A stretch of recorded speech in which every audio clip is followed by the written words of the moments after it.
Cedo ahora la voz a la maestra María Teresa Ortiz Rodríguez. Maestra, muchas gracias. Adelante.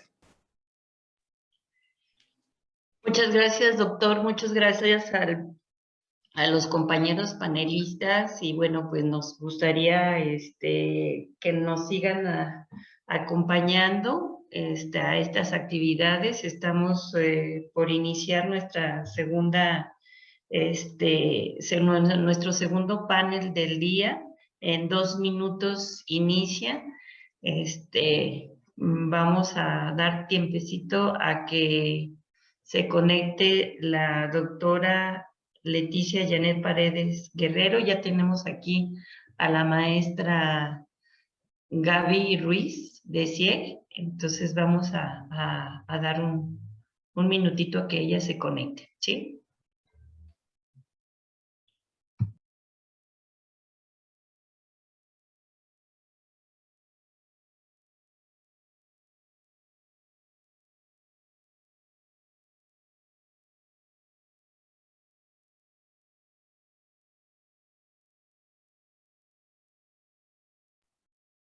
Bien, me dicen que ya está en la sala de espera la doctora. Buenos días, ya entré. Gracias, doctora. Bienvenida. Desde la hermosísima Mérida nos trae vientos calurosos y de alientos y festivos. Le damos una cordial bienvenida hasta acá, hasta Aguascalientes. Las maravillas de las redes nos permiten así de fácil y le agradecemos muchísimo. De verdad, sabemos que es una persona muy ocupada en el ámbito de estas especialidades en todas las instituciones de educación superior, pero se lo agradecemos de antemano.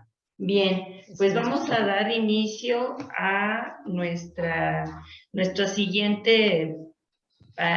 siguiente panel dentro del marco de las 13ª jornadas laborales de la Asociación de Catedráticos e Investigadores de la Universidad Autónoma de Aguascalientes. Como ya es tradicional y muchos de ustedes nos han acompañado en las anteriores ocasiones, pues los temas que se ponen en la mesa tienen que ver con el entorno de nuestras instituciones, con el trabajo diario, con los retos a los que nos enfrentamos. Y bueno, la equidad de género, la igualdad, la inclusión, la interculturalidad, son retos muy concretos que estamos planteando el día de hoy, precisamente pues con el apoyo de expertos que me voy a permitir leer su currículum de la doctora Paredes. La doctora es doctora en Conocimiento y Cultura de América Latina por el Instituto Pensamiento y Cultura de América Latina AC y es maestra en Antropología Social por el Colegio de Michoacán. Licenciada en Ciencias Antropológicas con especialidad en Antropología Social. Por la Universidad Autónoma de Yucatán, es profesora investigadora de tiempo completo del Centro de Investigaciones Regionales, doctor Hideo Noguchi, de la Universidad Autónoma de Yucatán desde 1984. Especialista académica en estudios de la mujer y de las relaciones de género con los temas como participación política de las mujeres, violencia de género, transversalidad de la perspectiva de género en las instituciones de educación superior, género y derechos humanos y familias y relaciones de género. Es líder académica del Grupo de Investigación Género, Cultura y Sociedad. Es miembro del Sistema Nacional de Investigadores Nivel 1, profesora con perfil PRODEP. Es asesora honorífica en materia de género de la Universidad Autónoma Benito Juárez de Oaxaca, responsable del Programa Institucional de Igualdad de Género de la Universidad Autónoma de Yucatán desde el 2011, representante institucional ante la Regen Anuyes desde el 2014 y de la RENIES Anuyes Caminos hacia la Igualdad desde el 2016. A partir de agosto del 2021, secretaria de la RENIES Anuyes.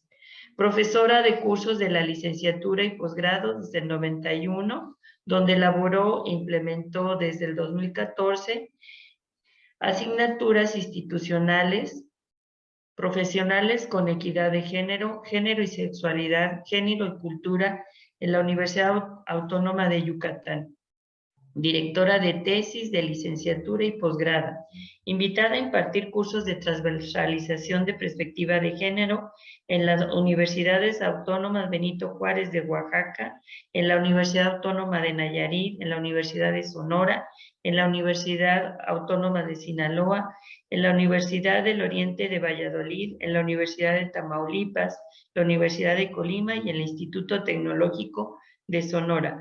Autora y coordinadora de numerosas publicaciones, entre las que se encuentran Coordinación de los libros de Derechos Humanos y Género, Conocimiento y Percepciones desde un ámbito universitario, Equidad de Género en la Universidad Autónoma de Yucatán y Género, Discusiones y Reflexiones y Perspectiva. Autora del libro El Camino al Poder Legislativo, Mujer y Congreso Local, del capítulo del libro Las acciones por la igualdad de género en la Universidad Autónoma de Yucatán, alcance y desafíos para eliminar la violencia de género, y el artículo Hostigamiento y acoso, tipos de violencia a partir de las vivencias del personal académico y administrativo de la Universidad Autónoma de Yucatán, entre otras publicaciones. Ponente y conferencista en diversos eventos a nivel local, nacional e internacional,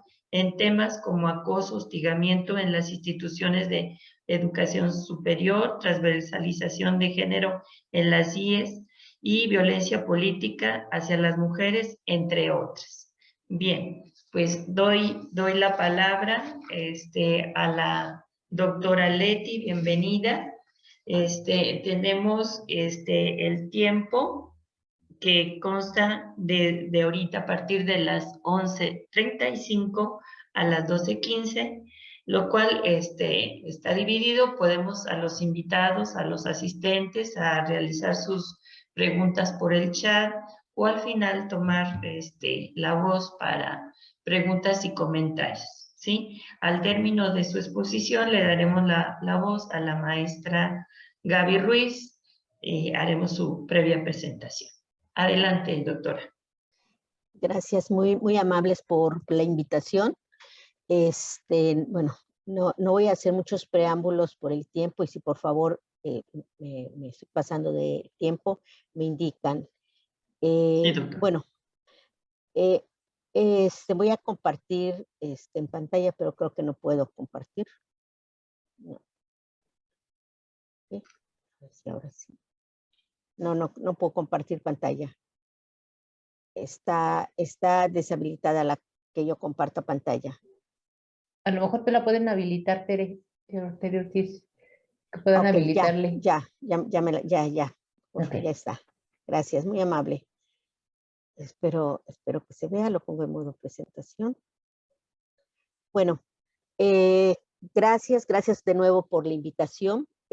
Bueno, esta charla, esta plática que les traigo ahora, tiene que ver con esto que es estos retos que tenemos para que sigamos avanzando en los avances, en los indicadores, y una serie de indicadores que se han construido a lo largo del tiempo, sobre todo a partir de la RENIES y a partir del Observatorio Nacional de Igualdad de Género, y que se han construido y que a las universidades del país, casi de todo el país, nos han servido para medir nuestros avances, ya que desde 2017 nos vienen evaluando sobre estos indicadores, ¿no? Entonces me voy a referir a esos indicadores, pero bueno, yo quiero iniciar la charla un poco hablando de la igualdad sustantiva.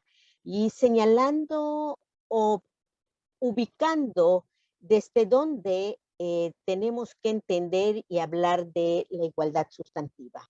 Y esto tiene que ver con los acuerdos de la Convención sobre la eliminación de todas las formas de discriminación contra la mujer, la CEDAW, que desde ese momento, desde esa convención internacional de la cual México formamos parte, se comienza a hablar de lo que hoy es muy común y muy popular, hablar de la igualdad sustantiva. Pero bueno, ¿qué señalaba esta convención en términos generales? Señalaba que no bastaba con obligaciones o con planteamientos legales para que logremos una igualdad, ya que si hacemos un poco de memoria, a partir de la década de los 70, a partir de la década de los 80, que comienza todo este planteamiento, la primera conferencia internacional de la mujer en 1975, se comienza a trabajar en, voy a poner comillas, la inclusión de la mujer al desarrollo. En este sentido, el punto que se va a desarrollar son las leyes, es la parte legal, la parte formal, y se esperaba que con eso se lograba una igualdad entre hombres y mujeres. Sin embargo, esta convención va señalando que no podemos solamente con una igualdad formal lograr lo que queremos. Y en este sentido aparece por primera vez lo que hoy vamos a conocer, por primera vez el término de igualdad sustantiva, ya que se pedía que era necesario que la igualdad fuera de resultados, que fuera de facto, lo que le nombraron igualdad sustantiva. Así que a partir de este momento se señaló que para garantizar que las mujeres pudieran lograr una igualdad, tenían que tener las mismas oportunidades que los hombres en todas las esferas de la vida, social, económica, política, cultural, académica, en todos los niveles de la vida, ¿no? Y así que por esta situación, los estados, parte de esta convención, los que forman parte de esta convención, es una convención surgida desde la ONU, también debían garantizar las condiciones para que se lograra esa igualdad de resultados, esa igualdad de facto, esa igualdad sustantiva, y que se tenían que remover todos los obstáculos para que la igualdad se alcance en los hechos. Estamos hablando de la década de los 80, estamos en 2021 y bueno, tendríamos que hacer una reflexión, ¿no? ¿Qué acompaña qué acompaña a la igualdad sustantiva? ¿Por qué la CEDAW en esta recomendación 25 hace énfasis en otra vez de nuevo en la en igualdad sustantiva? Bueno, porque se recuerda que el enfoque jurídico con el enfoque jurídico, por ejemplo, con las leyes, simplemente con normativas, leyes, no era suficiente para que logremos igualdad sustantiva que en un momento dado se creyó, ¿no?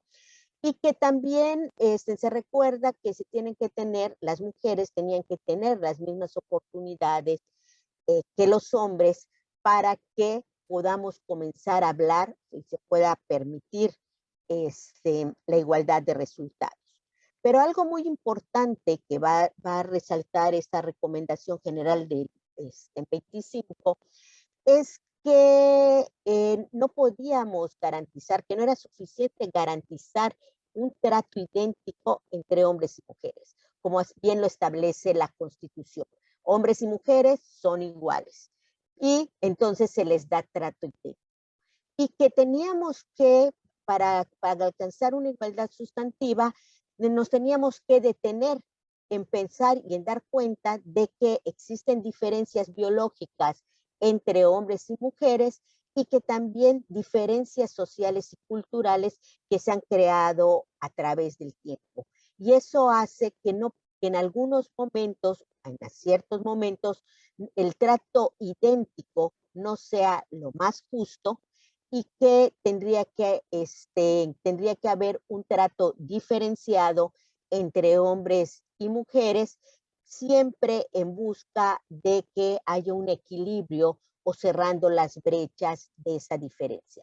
Esto es sumamente importante porque tenemos que trabajar en torno a ello. Entonces, supuestamente, pensamos, y el principio de igualdad nos señala que todos somos iguales ante la ley, que todos todos podemos gozar los mismos derechos.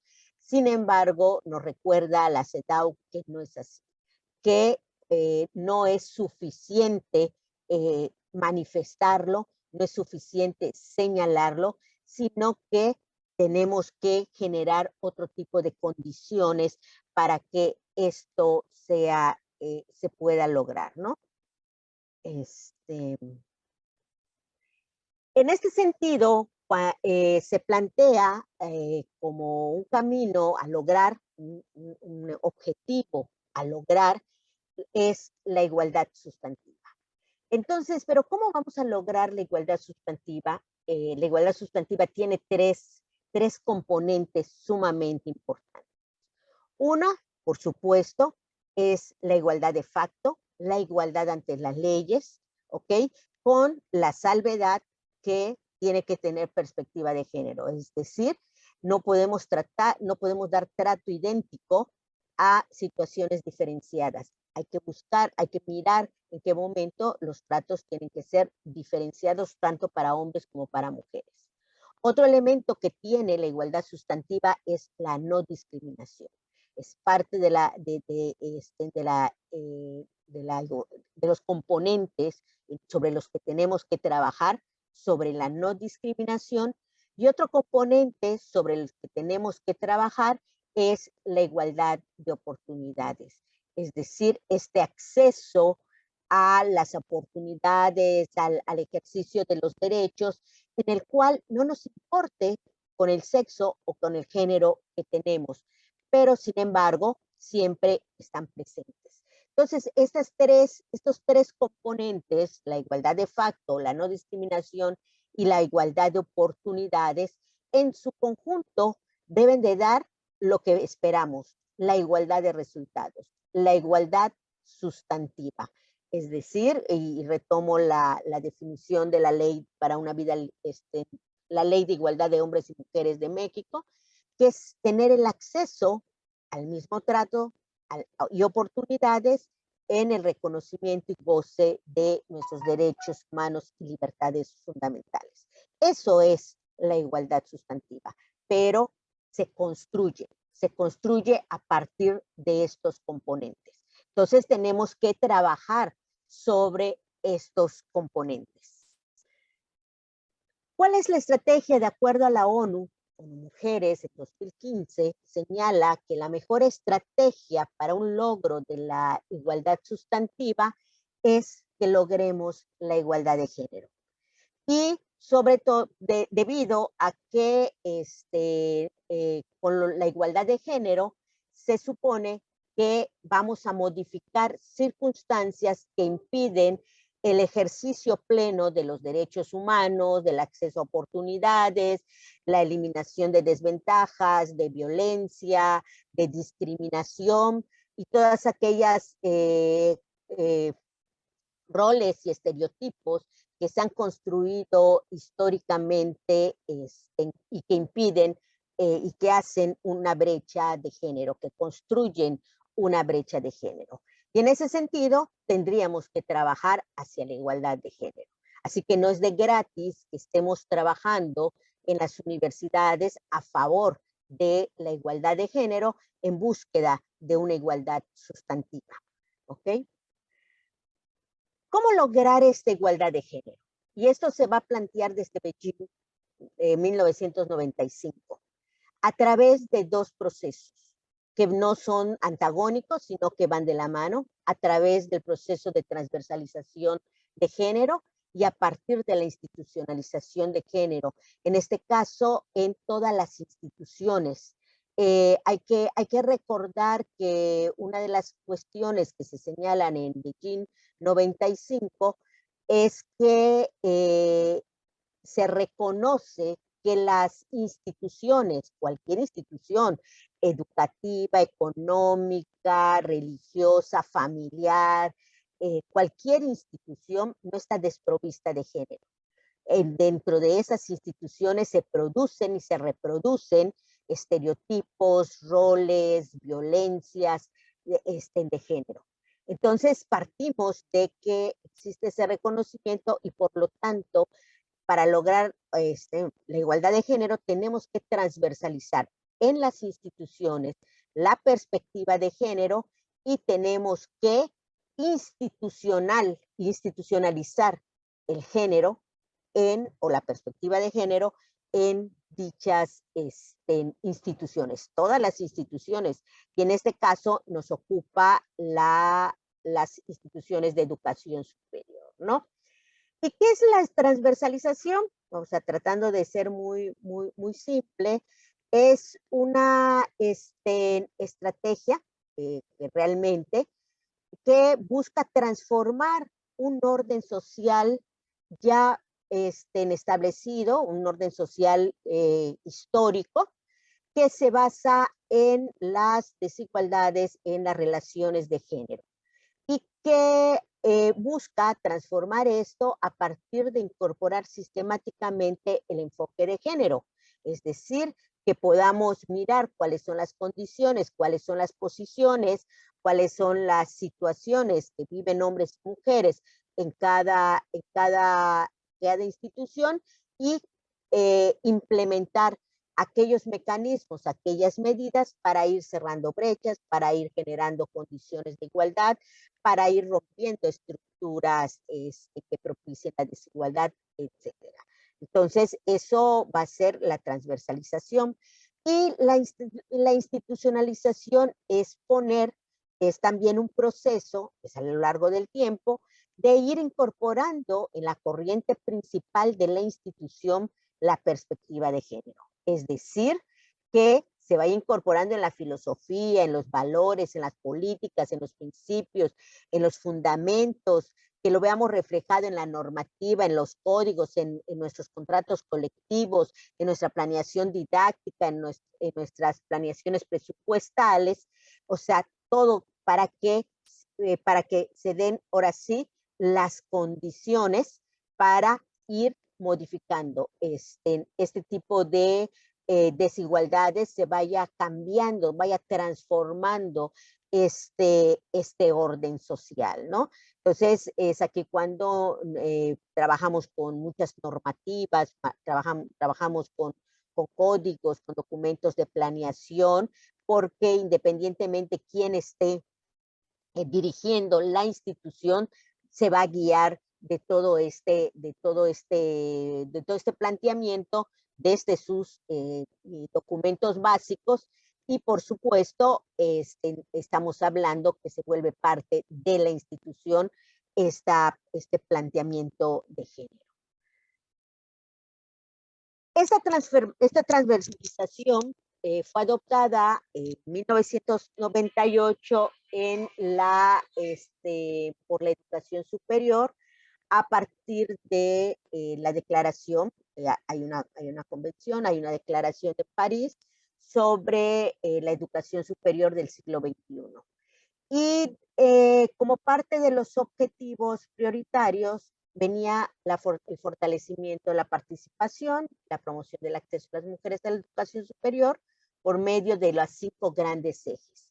Ejes que hemos venido trabajando quienes estamos dentro de la parte institucional de género en nuestras universidades, los hemos venido trabajando de manera a veces muy organizada y otras veces no tan organizada, pero venimos trabajando, como la sensibilización, el diseño curricular, la investigación y difusión, la cultura institucional y la coordinación interinstitucional, la construcción de redes internas sobre género.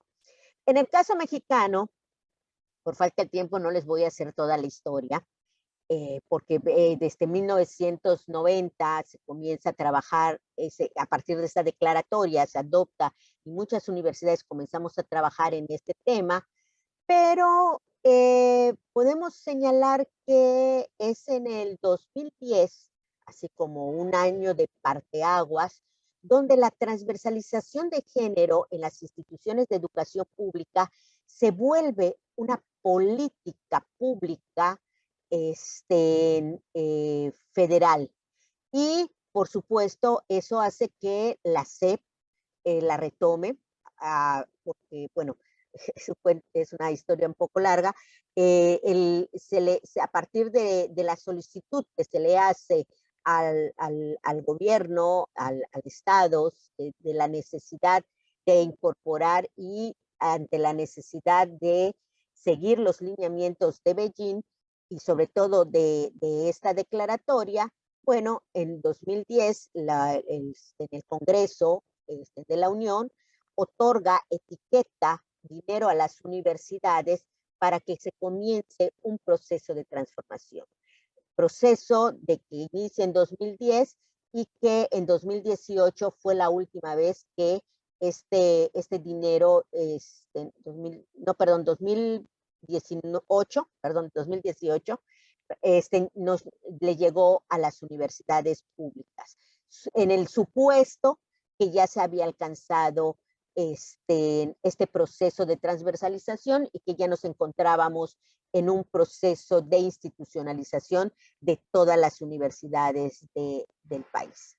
En este contexto, en el 2012 va a surgir la Red Nacional de Instituciones de Educación Superior, Caminos a la Igualdad, cuyo su objetivo, y sigue siendo su objetivo principal, es promover dentro de las instituciones de educación superior la institucionalización y la transversalización de la perspectiva de género, porque estamos apostando a cambios estructurales, a cambios de políticas, a cambios de formas de educar que favorezcan la igualdad tanto para hombres como para mujeres. ¿Okay? Y en esa línea, también a partir de 2021, es mucho más amplio lo que habla la Ley de Educación Superior de 2021, va a establecer de manera muy, muy clara los criterios para elaborar las políticas en materia de educación superior en torno al género.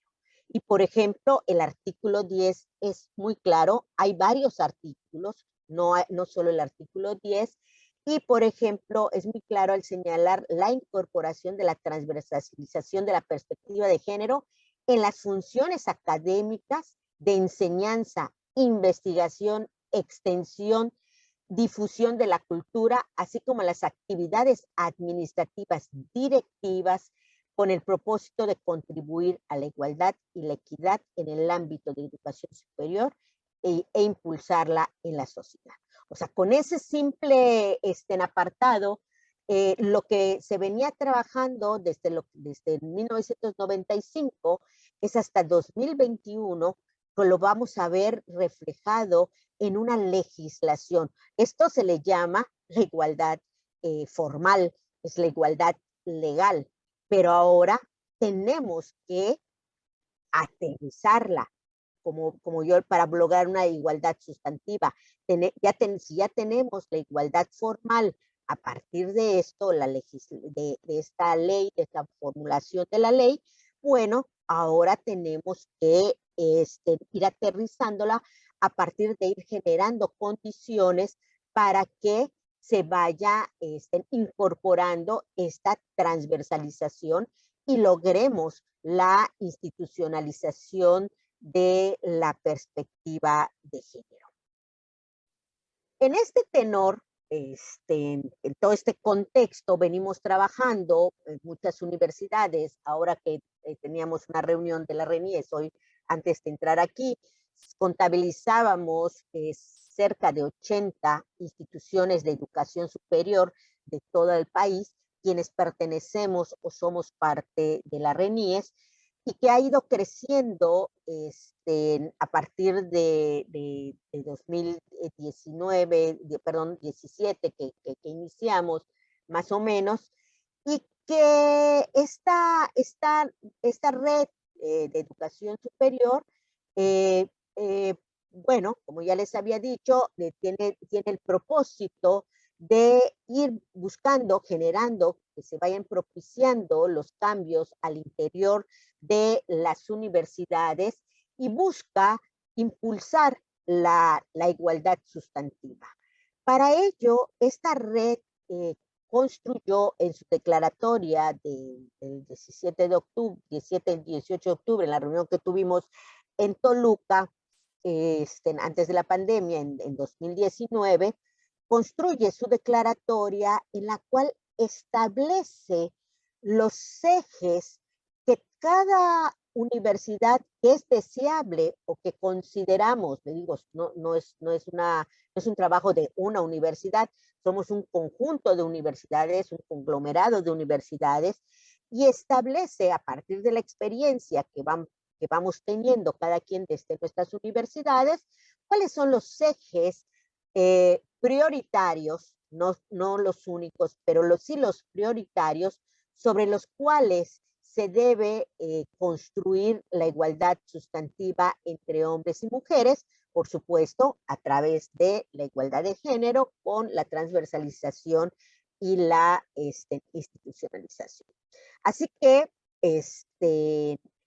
les voy a en este contexto que se construyen los ejes, a la vez se construye un observatorio nacional de igualdad de género en las instituciones de educación superior. Este observatorio, quien nos hace evaluaciones anuales y nos ha hecho evaluaciones desde 2017 hasta 2020, y ya estamos preparando la evaluación de 2021, este observatorio que surge de los ejes de transversalización o de propuestos de las RENIES. Les voy a poner bueno, se los voy a mostrar, pero no vamos a leer todos porque nos llevaría mucho tiempo, ¿no? Pero luego se los pudiera yo pasar, ¿no? Por ejemplo, la RENIES, el primer eje que establece sobre el cual se tiene que trabajar es la legislación. Es esta igualdad formal, tendríamos que trabajar. A partir de ello, la ONIGIES, para poder evaluarnos, establece ejes temáticos sobre los que tendríamos que estar trabajando. Por ejemplo, la normativa institucional, órganos de igualdad de género en diferentes instancias, en consejo universitario, en sindicatos, en diferentes instancias, los planes de igualdad de género, que finalmente son las políticas que van a impulsar la igualdad, y recursos financieros para impulsar la igualdad de género. Son como los 4 subtemas sobre los que se tendría que estar trabajando para lograr este eje de legislación. ¿Y cómo los va midiendo? ¿Y cómo nos van midiendo si estamos trabajando o no estamos trabajando? Bueno, pues nos dan una serie de indicadores. En este caso son 9 indicadores los que tenemos que cumplir. No basta con decir en mi universidad sí lo hay, sino que tenemos que dar toda la documentación correspondiente que demuestre que efectivamente estamos cumpliendo con ese indicador. Por ejemplo, acá un primer indicador es si se reconoce la institución explícitamente el principio de igualdad de género en el máximo documento normativo. ¿Cuáles son nuestros máximos documentos normativos? Pueden ser nuestras leyes orgánicas, nuestros estatutos generales, básicamente, ¿no? A menos que hubiera otro tipo, algunas universidades tienen otras características y existe otro tipo de documento, ¿no? Entonces, bueno, ¿en qué tanto está? La institución cuenta con un documento de normas oficiales para la igualdad de género, o sea, estamos normando, estamos creando esta normativa que va a permear en toda la institución sobre la igualdad de género. Existe un órgano que emita periódicamente medidas, recomendaciones de igualdad de género vinculantes para las instituciones, por ejemplo, las comisiones de género o alguna autoridad de las facultades.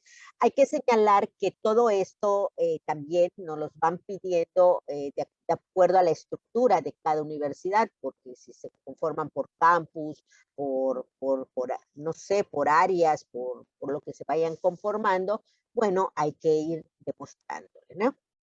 Entonces, este tipo de indicadores nos van a permitir medir en qué medida las instituciones de educación superior están avanzando en este primer eje transversal, que es el de la legislación.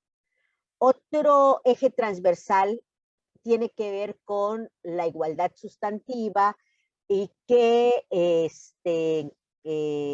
plantea la RENIES, y que desde el ONIGIES vamos a hablar, ¿se acuerdan que de los componentes que hablábamos componentes que hablábamos de la igualdad sustantiva? Bueno, si ya hablamos en el primero de la legislación, en la legislación de la normativa, ahora vamos a buscar que los componentes, que los ejes temáticos sean referentes a la igualdad de oportunidades, ¿ok? Para poder lograr la igualdad sustantiva. Y en ese sentido, de esta UNIGIES también se hacen 4 subtemas que tienen que ver con la población estudiantil, la población, el personal académico, el personal administrativo y las autoridades, ¿no? Y bueno, y tenemos una serie de indicadores que lo van demostrando, y nos van mostrando qué tan avanzados o no vamos en este tema en cada IE. Y entonces, por ejemplo, solo por leerles alguna, pues, ¿cuál es la composición general por sexo del personal académico en la institución? Esto nos permite mirar si hay brechas de género o existe una paridad, por ejemplo, porque un elemento muy importante para la igualdad sustantiva tiene que ver con la paridad, ¿no?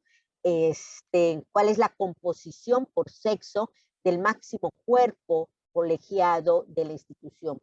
Los consejos universitarios, las juntas de gobierno, no sé, los grupos colegiados, no sé, lo que en cada institución esté, y también la composición por sexo del cuerpo directivo de la entidad, que nos va mostrando de qué manera en estas partes de autoridad donde se toman realmente las decisiones, existe de manera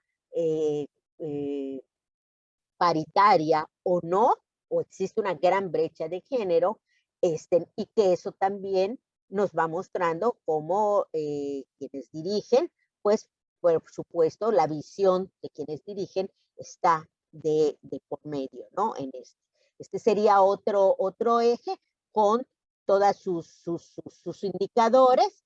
Y bueno, tendríamos un eje 3, que es la corresponsabilidad de la vida personal, familiar y laboral. Y bueno, aquí se miden los programas de corresponsabilidad, y aquí se trabaja mucho, por ejemplo, con los sindicatos, con las organizaciones laborales, debido a estas medidas de corresponsabilidad que se tienen que tomar para la vida laboral y la vida, ¿cómo se llama? En casa, por ejemplo, y la vida en casa. Por ejemplo, ahora en época de pandemia, este eje fue uno de los ejes que más se trabajó en esta relación casa-trabajo, virtualidad. Bueno, pues allá está. Y bueno, y uno de los indicadores es si la institución incluye dentro de sus políticas oficiales estrategias encaminadas a promover la corresponsabilidad, ¿no? Estamos hablando de la corresponsabilidad familiar, la corresponsabilidad trabajo-hogar, la corresponsabilidad también muchas veces de la educación, la educación y la maternidad, por ejemplo, con las mujeres alumnas que se embarazan durante su proceso de educación, ¿no? Entonces, bueno, ese es otro eje. Otro eje es información, seguimiento, evaluación con perspectiva de género, que tiene que ver con todas estas estadísticas, diagnósticos con perspectiva de género, y bueno, que nos van pidiendo nuestras bases de datos e informaciones con perspectiva de género, nuestras encuestas, nuestros diagnósticos, ¿no? Y los indicadores para medirlos, las instituciones emiten puntualmente un anuario estadístico oficial, o sea, que sea institucional, con información desagregada por sexo sobre toda su estructura. Conocemos cuántos hombres, cuántas mujeres hay en toda la estructura universitaria y en cada una anualmente y si hay movimiento. Por ejemplo, nos van preguntando de cada instancia académica o administrativa de nuestra institución, cuántos publicaron sus informes laborales desagregados por sexo, y todo lo que puede suceder, y también los diagnósticos que pudiéramos hacer de manera cuantitativa y cualitativa para mirar cuál es el panorama que existe en nuestras universidades. Otro indicador, que sería el indicador 5, es el lenguaje incluyente, y este lenguaje incluyente es poner el lenguaje con perspectiva de género, y cómo las instituciones, nuestra institución, si las instituciones ya han elaborado ese documento oficial que va a regir para toda la universidad, en donde la comunicación institucional, hablemos de oficios, hablemos de documentos, títulos, por ejemplo, títulos de licenciatura, maestría o doctorado, no lo sé, ya forman parte de ese lenguaje incluyente y no sexista, ¿no? Y bueno, y hasta dónde se promueve este lenguaje incluyente y no sexista en las universidades, ¿no? Si hay campañas, si hay folletería, lo que hubiera, ¿no?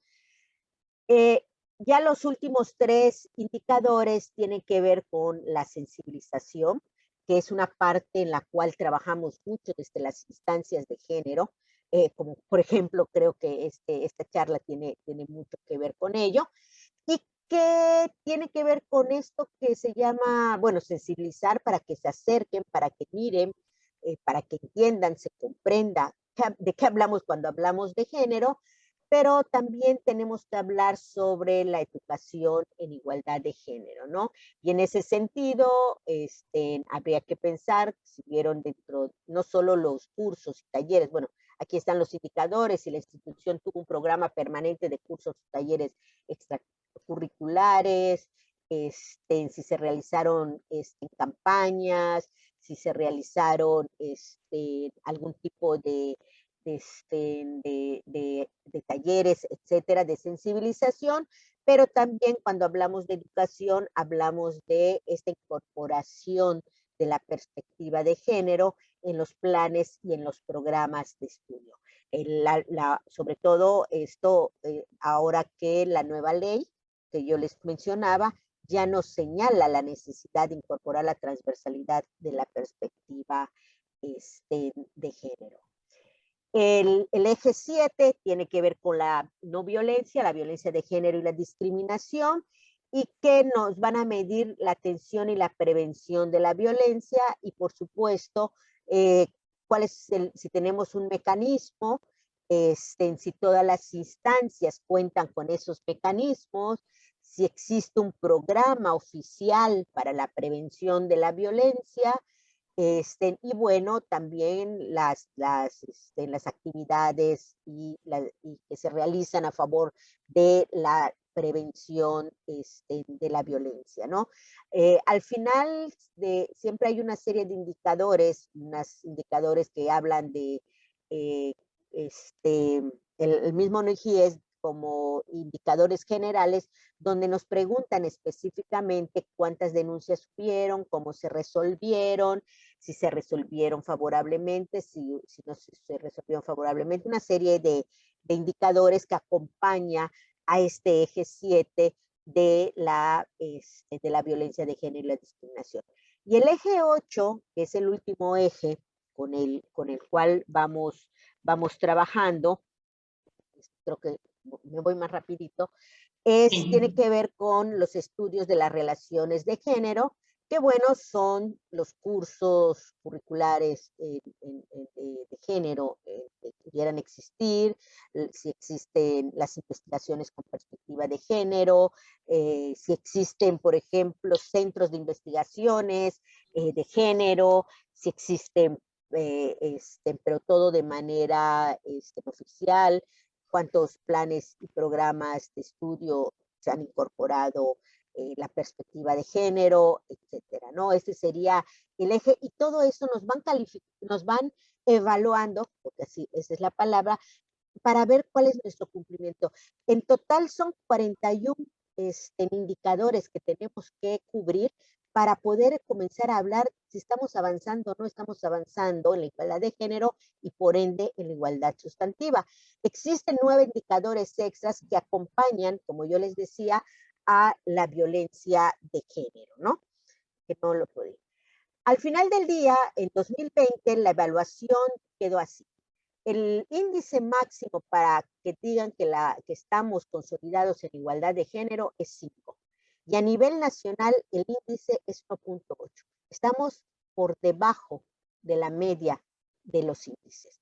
Y si ustedes observan en la figura, vamos, izquierda, bueno, mi izquierda, no sé cómo, vamos a mirar cómo en cada uno de los ejes los índices son muy bajos.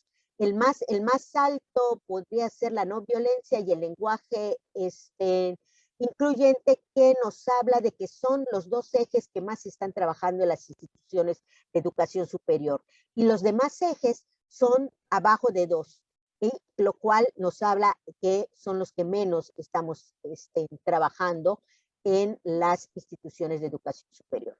Entonces, bueno, no es muy halagador el avance de la igualdad de género en las CIES y por lo tanto el avance en la igualdad sustantiva. Hay que recordar que en este ONIGIES está presente la UNAM, está presente Mujeres, está presente la Comisión Nacional de Derechos Humanos, RENIES, por supuesto, ANUYES y CONAVIP, que son las instancias encargadas, ¿no? Bueno, los retos para el avance de los indicadores, me iré rapidito por el tiempo. Pues son muchos los retos que tenemos. Y creo que, y traté de hacerlos, no, tampoco les voy a aquí decirles todos, pero yo creo que la experiencia, he recogido los que la experiencia nos ha dejado. Y por ejemplo, creo que allá las instituciones de educación superior tienen una importante labor de reconocer y adoptar en sus políticas, normativas, filosofía, etcétera, una serie de elementos. Primero, reconocer que las instituciones no son neutras al género, que en las instituciones producimos y reproducimos desigualdades, ¿no? Y que también en los cambios institucionales se deben reflejar intereses de hombres y mujeres, pero a la vez eliminar esas estructuras jerárquicas que privilegian lo masculino. Y estoy hablando de lo masculino como género y no como sexo, así que lo masculino. Y que la igualdad de género es una vía para la igualdad sustantiva y que la educación libre de todo tipo de violencia y discriminación es lo que debemos de seguir. Eliminar la discriminación de género a partir del ejercicio de los derechos humanos, por supuesto, que son los retos y sobre lo que la universidad tiene que hacer conciencia y que tiene que hacer reflexión. Tenemos que reconocer y hacernos cargo de esas desventajas históricas que enfrentan las mujeres, que condicionan una menor aptitud para el goce de sus ejercicio y goce de sus derechos humanos, ¿no? Por supuesto, tenemos que trabajar en reducir esas desigualdades desestructurales que todavía existen Hay muchos ejemplos, podríamos poner, modificar circunstancias que impiden este ejercicio pleno de los derechos humanos, que también tenemos a montones, muchos ejemplos.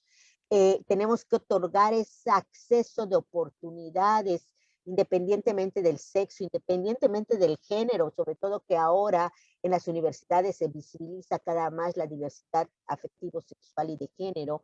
Entonces, ese exceso de oportunidades y, por supuesto, definir una estrategia de transversalización.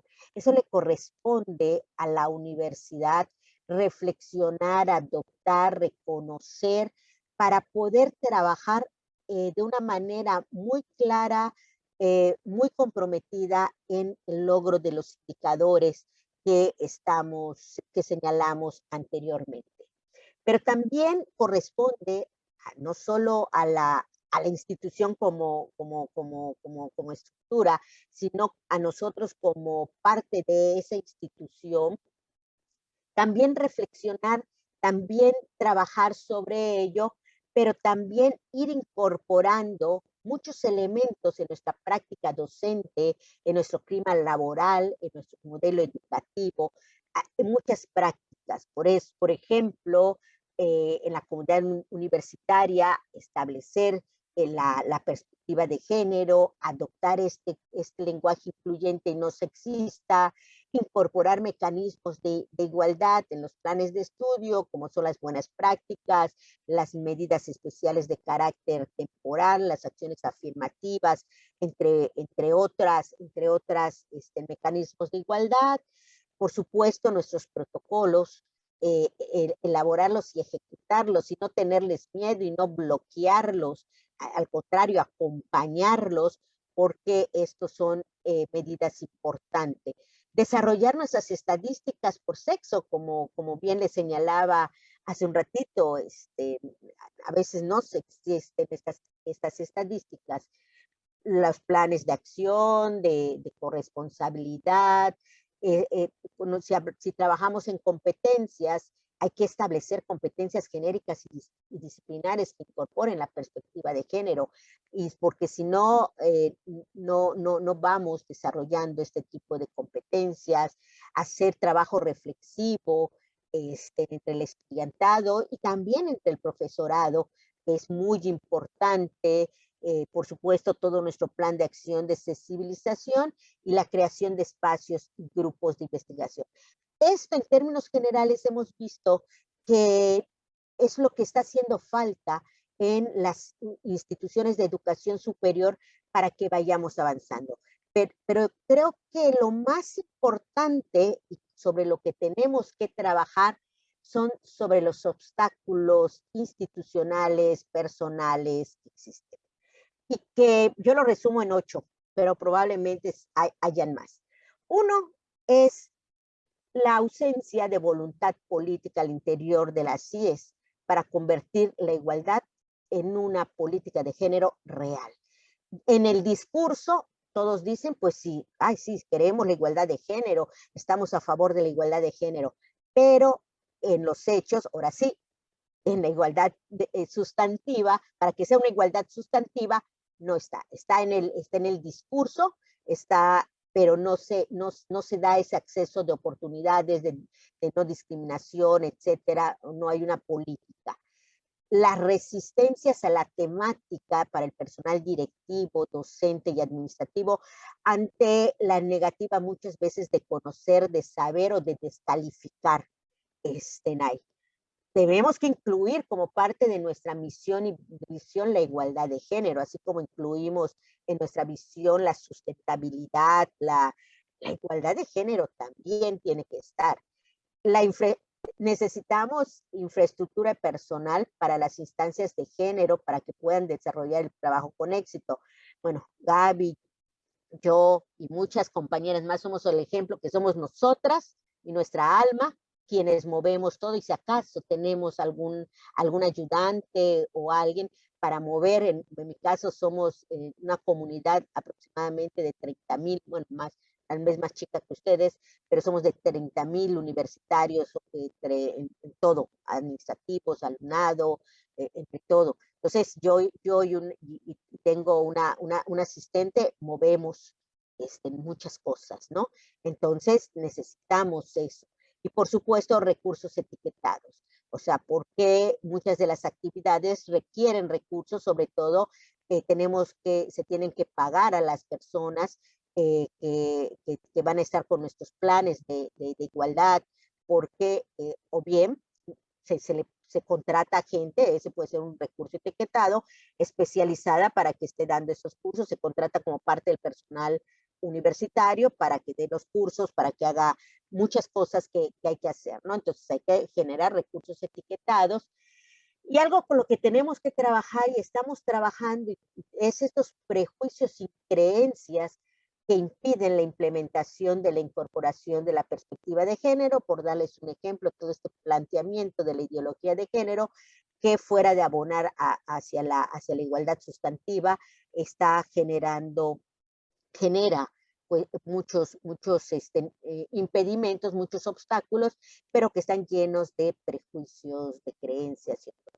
Por supuesto, la ausencia de mujeres en puestos de toma de decisiones, pero que estas mujeres cuenten con perspectiva de género, o bien si llegan a capacitarlas con perspectiva de género, y la falta de nuevas estructuras y generar cambios en las ya existentes a favor de la igualdad de género. Cuando hablo de estas estructuras, estoy hablando de estos cuerpos colegiados, por ejemplo, en el Consejo Universitario, por ejemplo, grupos que estén en un consejo técnico que se dedique al protocolo, o sea, una serie de nuevas estructuras que generen cambio.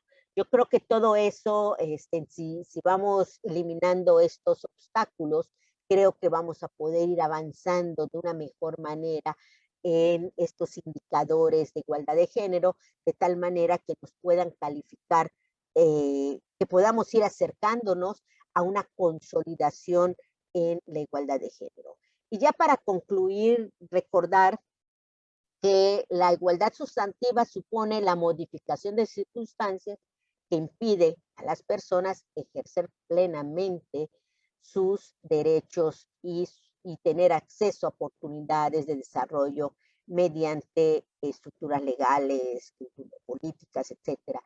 Y que solo en la medida que vayamos avanzando en estos indicadores nos van a dar cuenta, o sea, solamente en la medida que vayamos cumpliendo estos indicadores, vamos a poder mirar cómo las instituciones de educación superior vamos avanzando en este tema. Yo les agradezco, espero no haberme pasado mucho del tiempo, les agradezco su atención.